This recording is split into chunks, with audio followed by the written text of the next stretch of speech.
تقسیم ہند سے پہلے کی بات ہے کہ لائل پور کے ایک گاؤں میں عجیب واقعہ پیش آیا۔ لائل پور یعنی موجودہ فیصل آباد کا ایک گاؤں، فاضل پور، جس کی لوگ مثالیں دیا کرتے تھے۔ یہ اپنی نوعیت کا عجیب گاؤں تھا، جس میں موجود تمام گھروں کے دروازے نہیں تھے۔ وجہ یہ تھی کہ وہاں پچھلی ایک صدی سے کوئی ایسا واقعہ نہیں ہوا تھا جس میں لوگوں کی جان و مال کو کسی قسم کا خطرہ ہو۔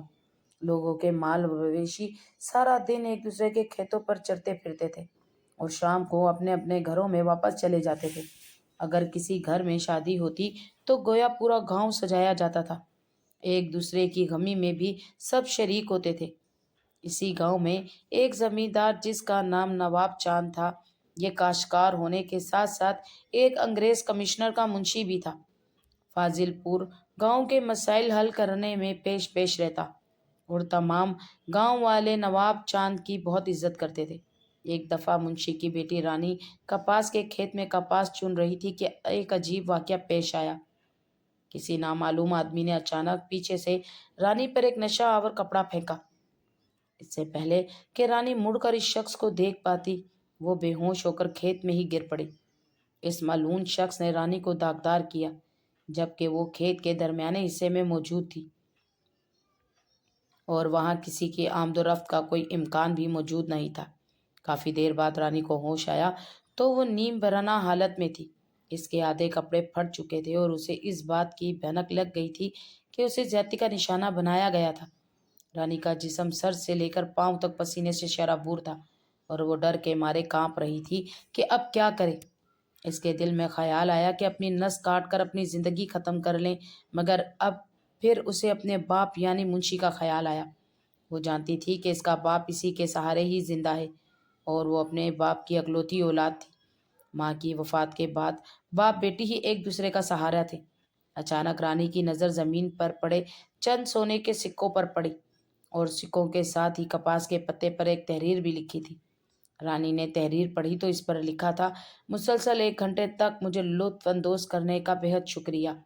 یہ میری زندگی کا یادگار گھنٹہ تھا جس کو میں مفت میں کیش کرنا نہیں چاہتا تھا، اس لیے ان لمحوں کی قیمت بھی ادا کی ہے۔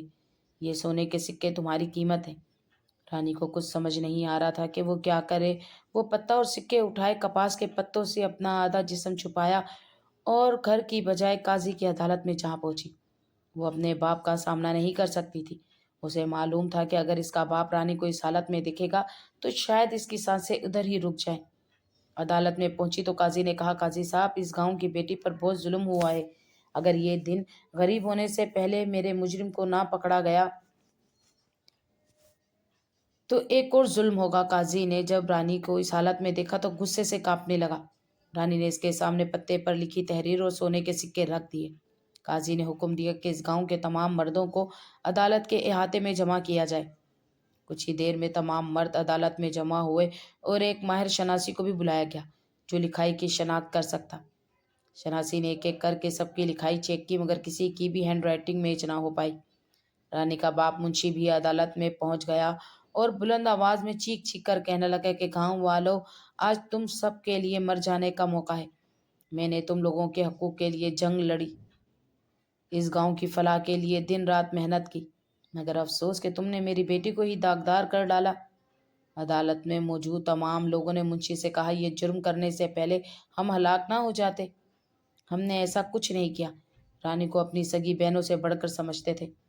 عدالت میں موجود ایک بوڑھے شخص نے کہا: قاضی صاحب، رانی کے ساتھ زیادتی کرنے والا شخص بڑا چالاک تھا۔ ایسے محسوس ہوتا ہے جیسے اس کے دل میں انتقام کی آگ جل رہی تھی، ورنہ نہ تو وہ پتے پر تحریر لکھتا اور نہ ہی سونے کے سکے رکھ کر جاتا۔ قاضی نے منشی سے پوچھا کہ تمہارا کسی سے کوئی جھگڑا تو نہیں؟ جس پر منشی نے کہا: ایسی کوئی بات نہیں، ہمارا کسی سے کوئی جھگڑا نہیں، نہ ہی میں نے زندگی میں کسی سے بحث کی اور نہ دل دکھایا۔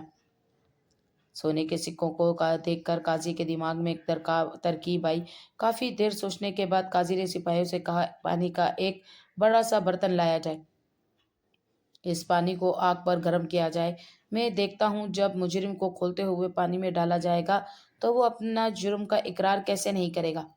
عدالت میں موجود سب لوگ خوف سے کانپنے لگے اور قاضی سے التجا کرنے لگے کہ خدا کی قسم ہم بے گناہ ہیں،